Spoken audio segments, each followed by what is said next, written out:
Hello family. So నేను ఈరోజు మీకు ఈజీగా అయిపోయే ఒక రెసిపీని చూపిస్తాను. అది మీకు చట్నీ లాగా సర్వ్ చేసుకోవచ్చు for rice, chapati, what ever you feel like. So అది నార్మల్గా చెప్పను, ఈ చట్నీ ఒక స్టోరీ యాడ్ చేసి చెప్తాను.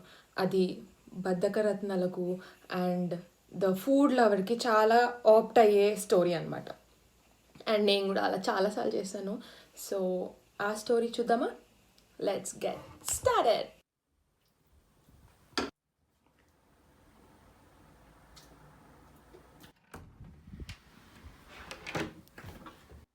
Good morning, Vaishu. ఇది గుడ్ మార్నింగ్ కాదు పాప, ఇది గుడ్ ఆఫ్టర్నూన్. ఓ అప్పుడే 1 అయిపోయిందా? బ్రేక్ఫాస్ట్ ఏం చేసావు? ఇప్పుడే చెప్పాను కదా ఇది గుడ్ మార్నింగ్ కాదు గుడ్ ఆఫ్టర్నూన్ అని. టైం చూసి మాట్లాడవే పిచ్చిదానా.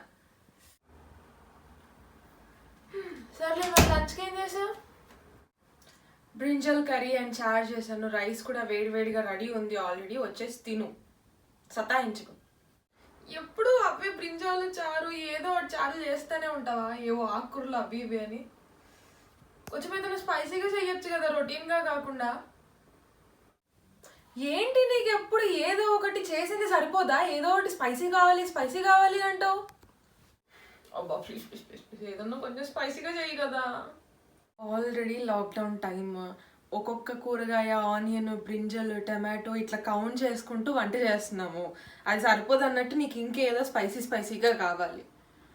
ఇప్పటికిప్పుడు స్పైసీగా అంటే ఏం చేయాలి? అసలు ఇంట్లో ఏమున్నాయి ఐటమ్స్? గుర్తొచ్చింది, ఆనియన్తో ఫాస్ట్గా అయిపోయి ఒక రెసిపీ చేస్తాను. చేయడమే కాదు, నీకు నేర్పిస్తాను కూడా. అది నువ్వు చూసి మళ్ళీ ఎప్పుడైనా స్పైసీ కావాలన్నావు అనుకో, నీతోనే చేపిస్తా. ఓకే, చూసి నేర్చుకో. తినడానికే బద్ధకం అంటే ఇప్పుడు ఆ రెసిపీ నేర్చుకోవాలా? సర్లే చెప్పు. నాకే కాదు, మన సబ్స్క్రైబర్స్ కూడా కావాలంటే ఏదైనా ఇన్స్టెంట్ రెసిపీ, వాళ్ళకి కూడా చెప్పు. ఈ ఆనియన్ కారంకి కావాల్సిన ఐటమ్స్ అయితే ఇవే. సో ఆనియన్స్, పచ్చిమిరపకాయలు, గార్లిక్ అండ్ సాల్ట్. ఫస్ట్ అయితే ఈ మిరపకాయల్ని పొయ్యి మీద కాల్ చేసుకుందాం.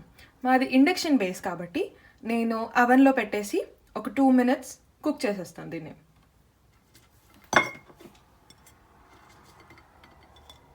పచ్చిమిరపకాయలు కుక్ అయ్యే వరకు మనం మిక్సీ జార్లో ఆనియన్స్, 2 గార్లిక్ క్లోవ్స్, కొంచెం సాల్ట్, దీన్ని కచ్చాపచ్చాగా మనం గ్రైండ్ చేసేసుకుందాం. కచ్చాపచ్చా అంటే చిన్న చిన్న ముక్కలు ఉండాలి, మొత్తం గ్రైండ్ అయిపోవద్దు, పేస్ట్ లాగా. ఓకే,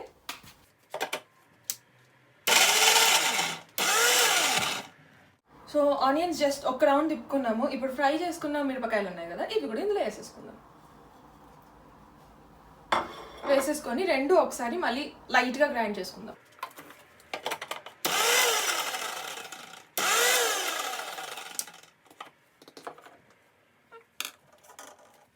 ఈ ఆనియన్ అండ్ పచ్చిమిర్చి, గార్లిక్ ఇవన్నీ గ్రైండ్ చేసేసుకున్నాము. బట్ దీనికి కొంచెం తాలింపు పెట్టుకోవాలి, అది కూడా పెట్టేసుకుందాం. ఆయిల్ వేడయ్యాక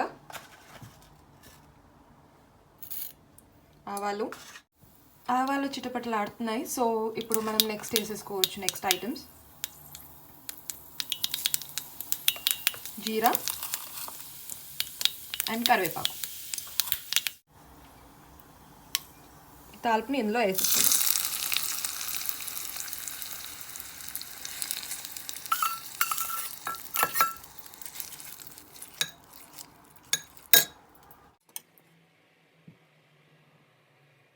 చూసారు కదా ఈ రెసిపీ అండ్ స్టోరీ. ఈ రెసిపీ మీకు నచ్చిందని అనుకుంటున్నాను. ఇంట్లో తప్పకుండా ట్రై చేయండి, చాలా యమ్మీగా ఉంటుంది. అండ్ లైక్ చేయండి, షేర్ చేయండి, and don't forget to subscribe my channel.